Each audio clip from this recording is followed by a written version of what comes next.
Assalamualaikum warahmatullahi wabarakatuh. Di sini saya akan menjelaskan apa yang dimaksud disabilitas anak tunanetra. Nah, perkenalkan sebelum saya menjelaskan, saya akan mengenalkan diri. Perkenalkan, nama saya Muhammad Soleh dengan NIM 221F129. Saya kuliah di Universitas Argopuro Jember atau Unpar dengan dosen pengampu saya yaitu Ibunda Sudi Hartati. Sebelum kita masuk materi, kita akan menjelaskan terlebih dahulu apa sih yang dimaksud anak tunanetra itu. Anak tunanetra berasal dari bahasa Jepang yang berarti tuna atau rugi. Netra, mata dalam bahasa Jawa. Tunanetra adalah satu kesatuan yang tidak bisa dipisah jadi tunanetra. Adalah kerugian yang disebabkan oleh kerusakan atau terganggunya organ mata.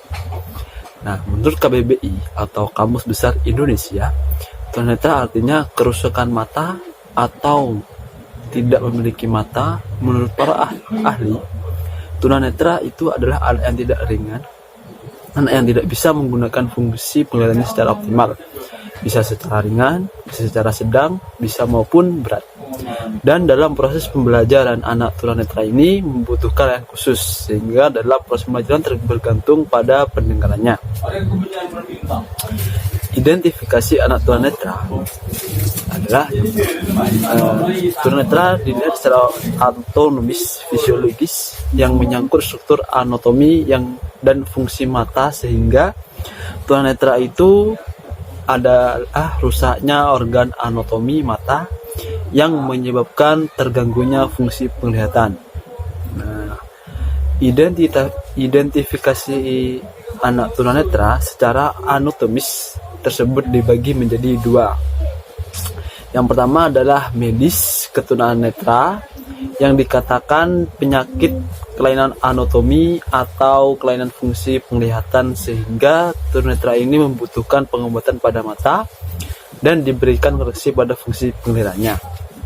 Yang kedua, estesis dan optometris. Ketunaan netra yang diartikan sebagai keadaan di mana mata ini mengalami kerusakan anatomi fisiologi sehingga terlihat jelek dan perlu dikoreksi dengan modifikasi alat bantu visual.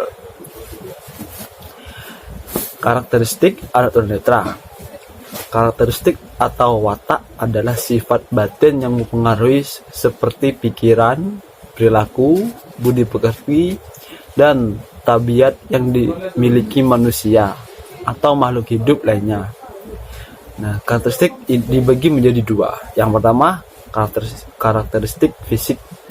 Kekurangan penglihatan dari lahir akan memiliki dampak yang mengganggu perkembangan motorik. Yang kedua, karakteristik psikis. Seseorang dengan albino yang sering menunjukkan tingkah laku yang ekstrim, ketidakmampuan yang berbeda antara buta dan tunanetra, yang akan terpengaruh pada psikisnya, yaitu menunjukkan pribadi yang kaku. Dan tingkat lakunya ini merupakan akibat dari terhambatnya kemampuan orientasi, mobilitas, dan sering juga ditemukan perilaku bensem. Oke, yang keempat kita jelaskan klasifikasi anak tunanetra. Yang pertama, kelompok yang memiliki penglihatannya kurang atau sedang, yang membutuhkan pencahayaannya dan alat bantu penglihatan khusus.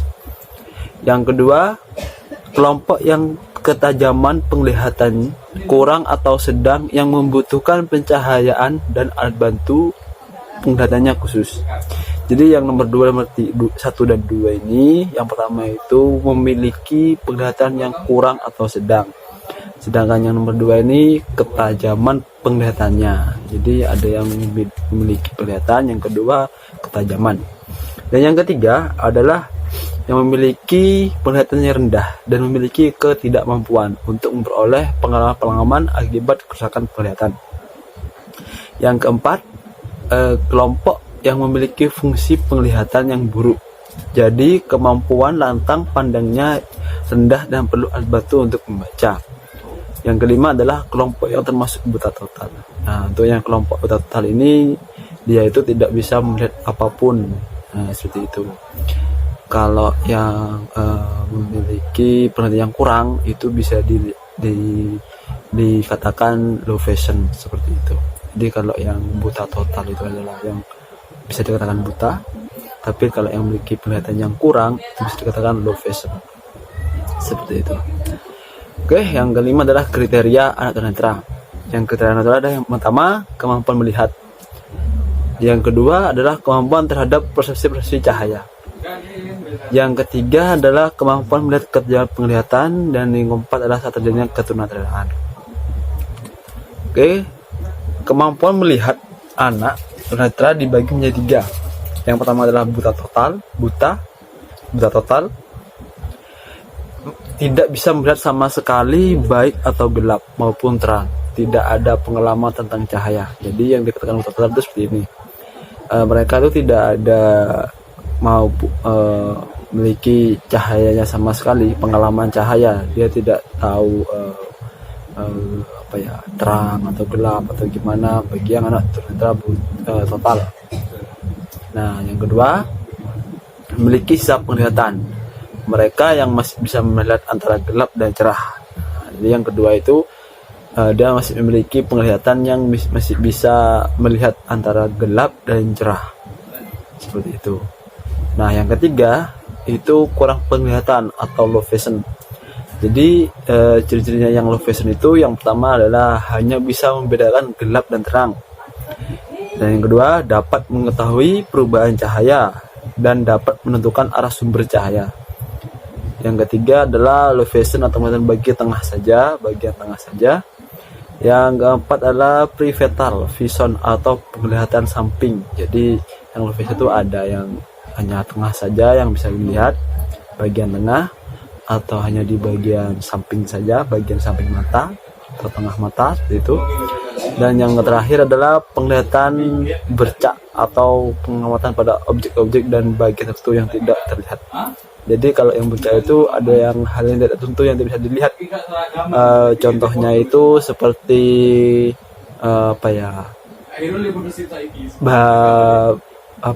bentuk yang kecil, nah tapi itu jarak jauh. Nah, jadi itu bukan jarak jauh banget sih, agak jauh. Nah, jadi itu tidak bisa melihat, misalnya seperti itu. Atau bisa juga bisa melihat tapi yang jarak dekat, seperti itu bisa dikatakan low vision. Oke. Nah, untuk yang kemampuan terhadap persepsi, persepsi cahaya dibagi menjadi 3 bagian. Jadi saya menjelaskan kemampuan terhadap persepsi cahaya dibagi menjadi 3 bagian. Yang pertama adalah no light persepsi atau persepsi yang cahaya tidak ada. Jadi dia itu tidak memiliki cahaya apapun, tidak bisa melihat cahaya. Yang kedua adalah memiliki persepsi cahaya atau light perception. Mereka masih bisa melihat bentuk tapi tidak dapat membedakan. Nah, jadi dia itu contohnya melihat bentuk segi panjang, ya. Dan di sebelahnya itu ada bentuk bulat atau seperti tabung. Jadi dia itu seperti kami melihat itu sama saja bentuknya. Jadi kayak atau bisa dibilang kotak semua atau bisa dibilang bulat semua bentuknya, seperti itu. Nah, yang ketiga adalah mampu memproyeksi cahaya. Jadi mereka yang dapat mengetahui dan bisa menunjukkan asal cahaya yang bisa dilihat jari dan bisa melihat jari. Nah, contohnya dia melihat center dari arah kanan, dia tuh bisa melihat dari arah kanan ada cahaya yang masuk dari penglihatannya, dan dia itu bisa melihat jari, ya. Jadi jari temannya itu bisa dilihat atau jari orang-orang yang terdekat dia. Nah, itu mungkin biasanya itu jaraknya tidak terlalu jauh, karena kalau jauh itu bisa bisa sama semua gambarnya, seperti itu. Terus lanjut, kemampuan penglihatan, ketajaman. Nah, jadi ada yang kelihatan ketajaman itu menjadi 4 bagian. Yang pertama adalah tingkat ketajaman 20/20 VLT sampai dengan 20/50 VLT atau 6-6 meter pada tingkat ketajaman ini masih tergolong tunarnetra ringan. Jadi dia masih melihat sekitar 6 meteran, nah, seperti itu. Nah, untuk tingkat ketajaman 20-70 VLT atau bisa 6-20 meter sampai 6-60 meter. Nah, pada tingkat ketajaman ini disebut low vision dengan modifikasi objek atau benda yang dilihat menggunakan alat bantu. Nah, jadi contohnya itu seperti apa yang alat bantunya itu ya. Kalau di netra itu lupa saya. Yang ketiga adalah tingkat ketajaman 20-200 VLT atau 6-60 meter atau lebih. Jadi ini termasuk berat, tapi masih bisa menghitung jumlah jari tangan pada jarak 6 meter saja, dan masih bisa menggerakkan tangan di instruktur. Nah, jika memiliki tingkat ketajaman 0 atau buta total, jadi tingkat memiliki rangsangan cahaya ini bahkan tidak mampu untuk membedakan antara gelap dan terang, seperti itu. Oke, kita lanjut, yaitu terjadinya ketunanetraan dibagi menjadi 3, yaitu adalah prenatal, natal, dan postnatal. Yang pertama adalah prenatal. Prenatal itu atau sejak dalam kandungan sebelum lahir, seperti itu. Jadi hal ini dapat terjadi pada ibu hamil yang menderita penyakit, contohnya menderita penyakit HIV, cacar, kemudian terjadi keracunan makanan atau obat-obatan ketika mengandung. Jadi untuk ibu-ibu atau yang ingin mau melahirkan itu atau lagi sedang dalam proses kehamilan, jadi untuk antisipasi makanan yang tidak menyehatkan seperti itu atau obat-obatan yang terlalu over memakainya. Nah, yang kedua adalah tunanetra pada saat proses kelahiran atau bisa dibilang natal. Jadi natal itu saat proses kelahiran atau persalinan. Nah, jadi ada kesalahan pada saat kelahiran, misal bayi sungsang. Jadi bayinya itu sungsang. Jadi dia itu keluarnya itu berjungsang seperti itu, sungsang. Nah, atau kekurangan oksigen pada bayi. Nah, kekurangan oksigen ini pada bayi ini bisa dikatakan ya hidungnya kemasukin air ketuban, itu juga bisa. Ini pas dia lahir ada ketuban pecah dalam perut. Nah, jadi itu masuk ke dalam bagian oksigen seperti itu. Atau masuk ke dalam bagian apa ya? Ya, pengoksigenan atau hidung.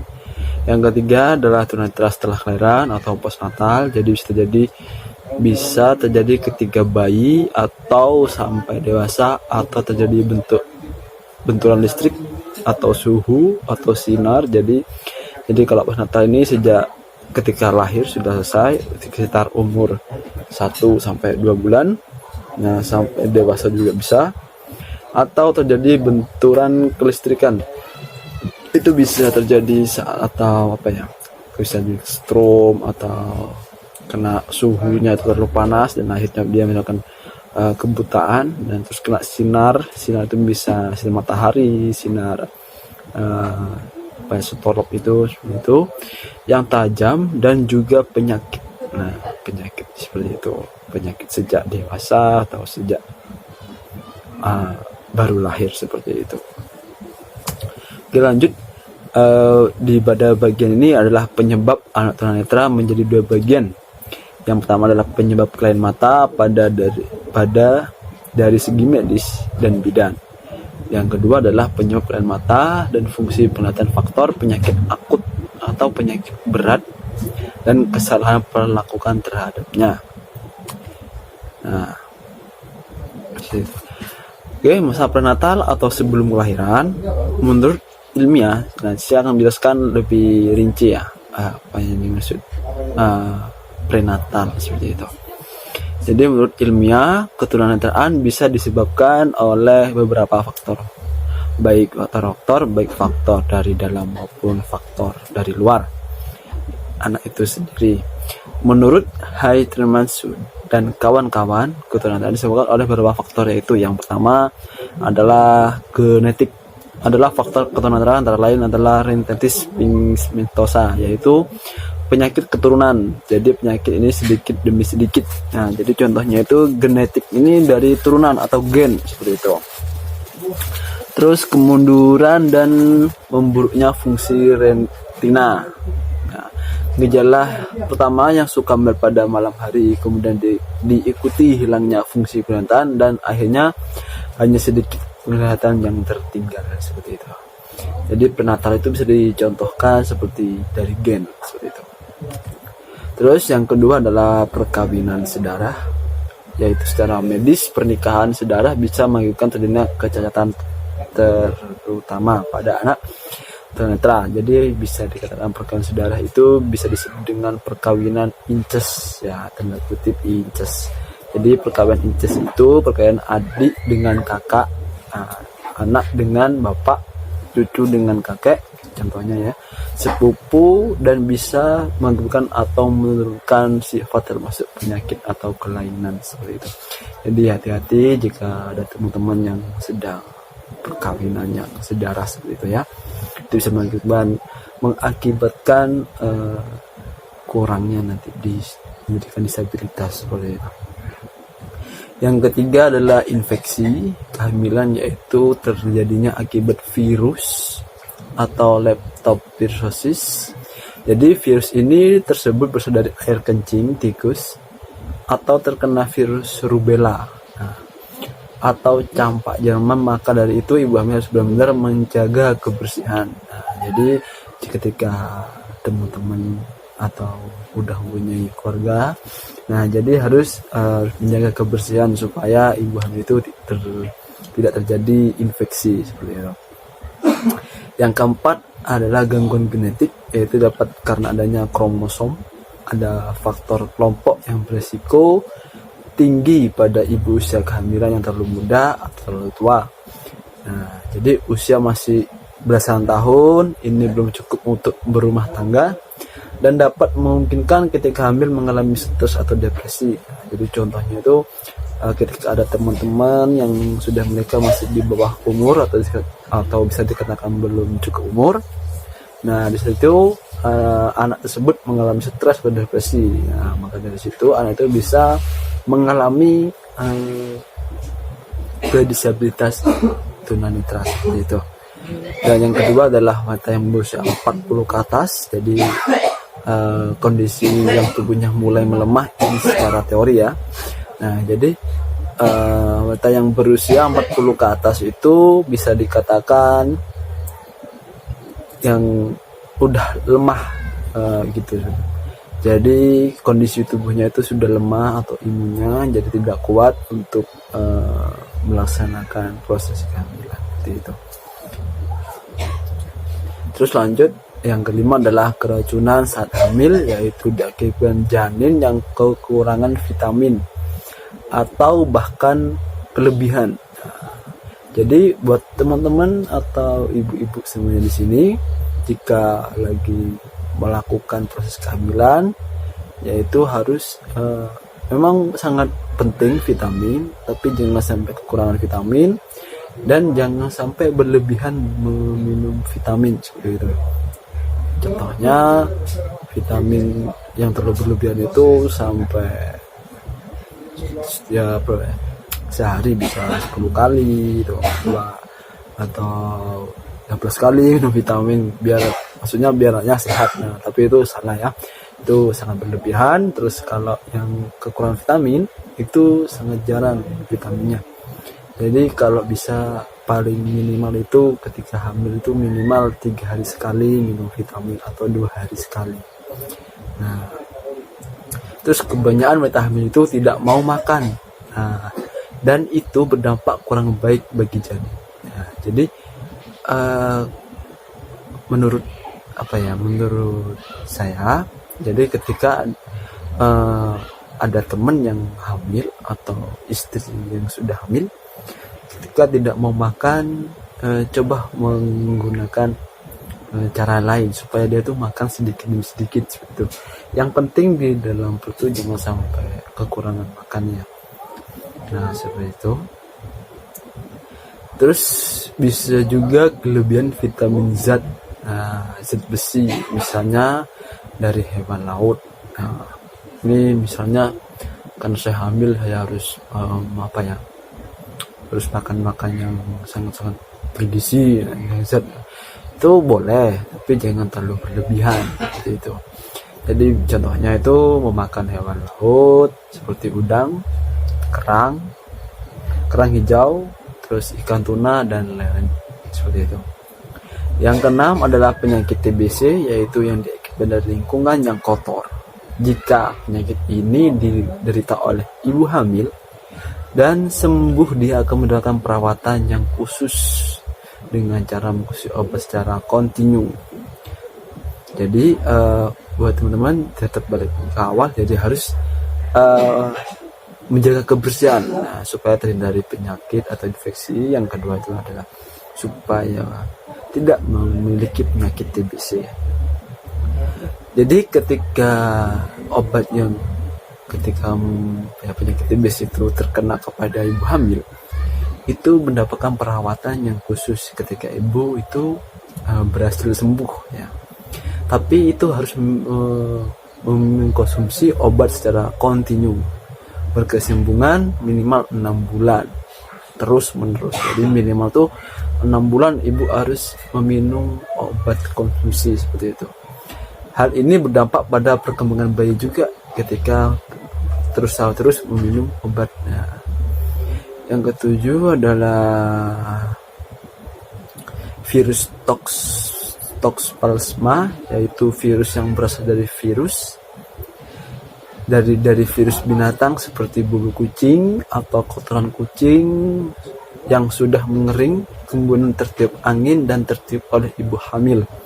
Nah, jadi pada ibu-ibu hamil, saya sarankan ketika Anda memelihara kucing, sebaiknya kucing itu dijauhkan dulu supaya jangan terlalu dekat dengan kucing, atau bisa dititipkan dulu kepada pelihara hewan karena si ibu itu sedang hamil. Jadi supaya bulu-bulunya itu tidak terhirup oleh ibu saat hamil. Dan virus ini bisa mengakibatkan bayi yang dilahirkan bahkan bisa mengalami kebutaan atau autis. Nah, jadi ketika ibu hamil itu terhirup bulu kucing atau dengan kotoran kucing yang sudah mengering, jadi kemungkinan anak ibu itu bisa mengalami kebutaan atau autis. Nah, oke, lanjut. Yang ke-9 adalah faktor rhesus atau RH, yaitu anoksida atau prenatal, kekurangan oksigen pada calon bayi. Jika ibu terjangkit virus ini, bisa mengakibatkan janin ini akan terganggu perkembangannya dan kekurangan oksigen, sehingga pertumbuhan otak janin ini akan terganggu. Oke, yang ke-10 adalah pengalaman traumatik, yaitu dilakukan karena terganggunya pada saat kehamilan. Nah, jadi mungkin sebelum misalnya sindrom baby blues, disrupsi yang pernah dialami akibat kelahiran bayi juga trauma akibat benturan atau benturan pada kandungan saat hamil. Nah, jadi waktu itu ibu-ibu hamil trauma karena mungkin sebelum lahir yang kedua atau kehamilan kedua dia mengalami keguguran. Jadi dia bisa dibilang depresi atau tegang atau stres atau panik seperti itu ya. Jadi kalau ibu hamil itu emang disarankan itu harus tenang benar, harus fokus kepada waktu proses penghamilan. Jadi jangan sampai stres, jangan sampai kotor, harus bersih semua. Terus makanan juga harus dijaga, terus vitamin juga harus sesuai, terus zat besinya juga sesuai. Nah, seperti itu. Yang terakhir adalah yang ke-11, penggunaan sinar X, yaitu radiasi berlebihan dari USG. Jadi sebelum kelahiran itu apa ya, USG itu jadi apa ya, cek anak dalam kandungan itu apakah ada, kan sih ada yang apa ya, perempuan apa laki-laki atau dalam kandungannya itu sehat atau tidak itu kan. Nah, itu dibutuhkan USG biar tahu kondisi bayi tersebut. Jadi hati-hati juga karena sinar X ini yang berlebihan akan berdampak pada kelainan janin. Misalnya terkena sinar X dari alat pabrik itu juga melakukan kecacatan bayi. Jadi bisa melakukan kecacatan bayi.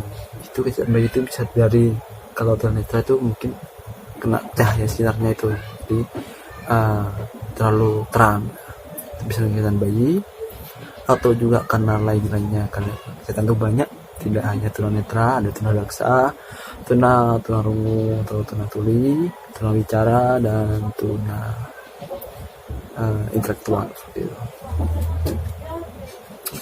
Oke, kita lanjut Natal atau masa kelahiran. Prenatal yaitu Natal atau saat kelahiran, waktu terjadi kelainan pada saat proses kelahiran. Jadi setelah kelahiran, misal kelahiran yang dalam masalah saat kelahiran, pertolongan yang salah saat kelahiran, dokter yang baru itu juga bisa melakukan kelainan pada bayi yang dilahirkan. Terus persalinan yang tidak spontan atau kelahiran prematur, jadi anak itu bisa dikatakan prematur, jadi kurang dari 9 bulan. Seperti itu. Contohnya prematur 7 bulan, prematur 8 bulan. Mungkin kalau 8 bulan sih bisa aman ya. Kalau 7 bulan itu udah harus waspada. Terus kita akan bahas secara teori kerusakan pada saraf mata pada waktu persalinan.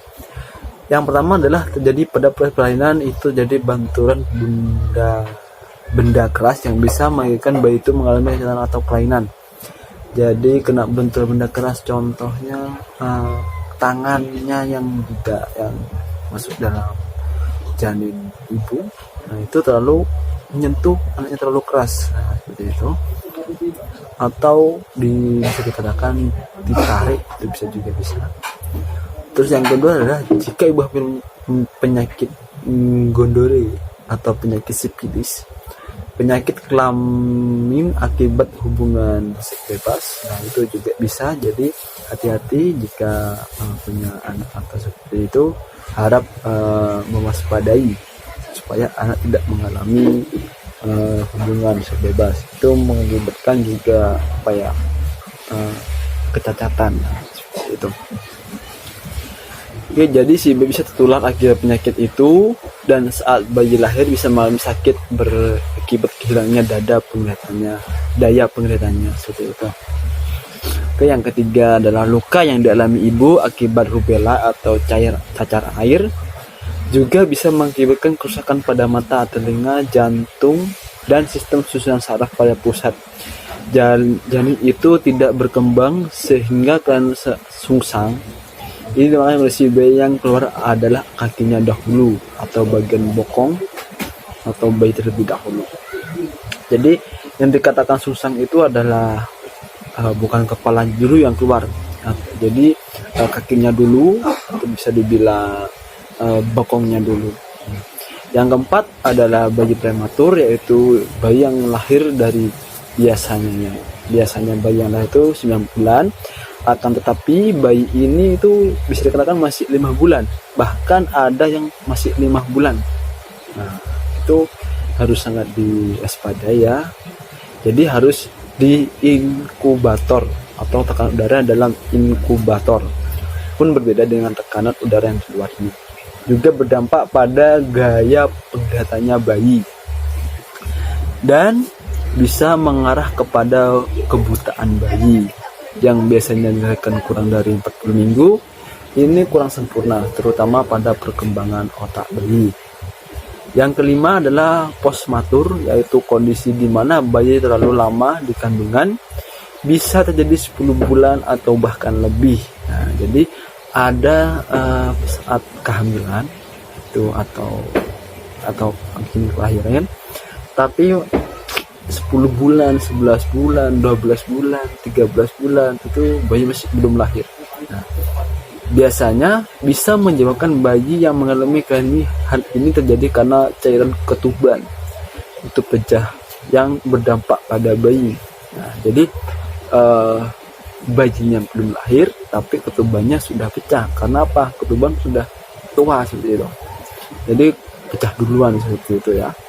Oke, lanjut. Yang keenam adalah kekurangan oksigen, yaitu bayi yang saat baru lahir itu tidak langsung mendapatkan oksigen karena terendam air ketuban. Jadi ketika bayi itu terendam air ketuban, cairan kandungan itu masuk ke dalam paru-paru semua sehingga kepala bayi terlalu lama dalam kandungan sedangkan badan si bayi sudah berada di luar, sehingga bayi itu menjadi tercekik. Nah, dan bayi kekurangan oksigen proses kelahiran yang membutuhkan waktu yang lama. Biasanya saat proses kelahiran ini seluruhnya hanya sebatas teori ya. Terus yang ketujuh adalah ibu yang tidak profesional, yaitu disproporsi cefalo atau cefalo pelvis. Ibu yang memiliki kelainan bentuk tulang pinggul dapat menyebabkan kepala bayi tertekan pada saat kelahiran. Hal ini dapat dihindari jika seorang ibu yang melahirkan itu mengambil tindakan untuk operasi sesar. Jadi ketika tulang ibu bayi ini memiliki kelainan, sebaiknya lebih baik kelahiran itu menggunakan operasi sesar. Oke, yang ketiga adalah postnatal atau masa setelah kelahiran. Setelah anak ini dilahirkan, anak dalam pertumbuhan dari balita sampai 18 tahun masih bisa jadi kelainan, misal dikarenakan kecelakaan atau keracunan atau tumor otak kejang. Nah, jadi bisa dikatakan seperti itu. Nah, berikut adalah penyebab kelainan atau kecacatan anak di masa bayi. Yang pertama adalah infeksi atau tuberculosis atau bisa dikatakan TBC, yaitu disebabkan oleh virus mellitus, penyakit panas tinggi yang mengakibatkan kejang-kejang atau radang telinga, otitis media atau kelahiran. Sesanjani ketumpahan air ketuban ini masuk ke telinga, biasanya ditandai dengan bau yang tidak sedap di telinga bayi. Jika dibiarkan bisa menjadi tuli. Nah, kepada bayi tidak hanya kadang telinga panas, dikejang, step dan malaria. Nah, itu. Yang kedua adalah kekurangan zat makanan atau gizi. Adalah gizi yang diperlukan oleh seorang bayi karena untuk pertumbuhan kesempurnaan otak dan organ penting lainnya. Yang ketiga adalah kecelakaan, yaitu bayi yang dilahirkan dengan keadaan normal masih bisa mengalami kelainan karena kecelakaan dari dalam diri bayi tersebut atau dari dalam bayi tersebut. Misalkan kecelakaan mengenai organ mata atau trauma, kecelakaan bisa jatuh dari ketinggian mengenai organ mata, kemudian mengenai zat kimia dan aliran listrik. Yang keempat adalah keracunan, bisa memasuki tubuh bayi dan bisa berdampak pada daya tahan bayi atau daya tahannya itu tubuh bayi itu melemah atau permanen. Juga bisa berasal dari makanan yang kebiasa, makanan yang busuk atau makanan yang mengandung psikoaktif. Akhirnya racun itu menyebar dalam darah, bisa dialirkan dari ke otak dan menyebabkan kecacatan pada bayi seperti itu. Kita lanjut, kita akan membahas tentang mengalami kelainan pada mata, yaitu dibagi menjadi 3. Yang pertama adalah katarak, penyebab lensa mata menjadi berawan sehingga penglihatan tampak keruh atau seperti kayak kotor itu kelihatannya, seperti kayak Anda melihat air yang kotor. Nah, itu kelihatannya. Terus awalnya mengendap. Katarak biasanya kesulitan mata dari malam hari, peka terhadap cahaya, dan tidak bisa membedakan warna dengan jelas seperti itu. Jadi dia hanya bisa menerima cahaya saja, tapi tidak bisa membedakan warna yang jelas seperti itu. Terus yang kedua adalah glaukoma, karena bertambahnya cairan dalam bola mata, tekanan bola mata meningkat seolah-olah bola mata itu keluar. Nah, jadi ada yang maaf ya, yang disabilitas tunanetra itu kehilangan matanya, nah itu bisa jadi yang dinamakan glukoma seperti itu. Yang ketiga adalah retinopathy of prematurity, yaitu dialami oleh bayi prematur yang memiliki potensi penglihatan yang kurang, bisa menimbulkan kerusakan pada selaput atau jala. Terus juga retina dan juga bisa mengakibatkan tunanetra atau buta total. Jadi seseorang yang dilahirkan pada penglihatan cahaya disebut buta bawaan, sedangkan penurunan pada penglihatan terjadi setelah beberapa waktu sejak kelahiran disebut buta didapat. Trauma ini merupakan penyebab utama timbulnya kebutaan atau anatomis dan fisiologis. Ini akan berakibat pada gangguan pada organ mata dan fungsi penglihatannya, seperti itu. Oke. Penyakit yang mengganggu kelainan pada mata yaitu yang pertama diabetes, yang kedua adalah hipertepsi, yang ketiga adalah oftalmopati, yang keempat adalah infeksi sistematik atau penyakit mata yang disebabkan oleh virus bibit penyakitnya atau serangga jamur yang menyerang selaput mata. Yang kelima adalah radang konjungtif, infeksi karena penyakit TBC. Yang keenam adalah genetik atau keturunan. Yang ketujuh adalah kekurangan vitamin A atau kehilangan kornea. Jadi vitamin itu sangat penting ya teman-teman. Oke, itu saja yang bisa saya jelaskan. Mohon maaf jika ada salah kata dari kami. Itu saja yang saya jelaskan tentang disabilitas tunanetra, seperti itu. Wassalamualaikum warahmatullahi wabarakatuh.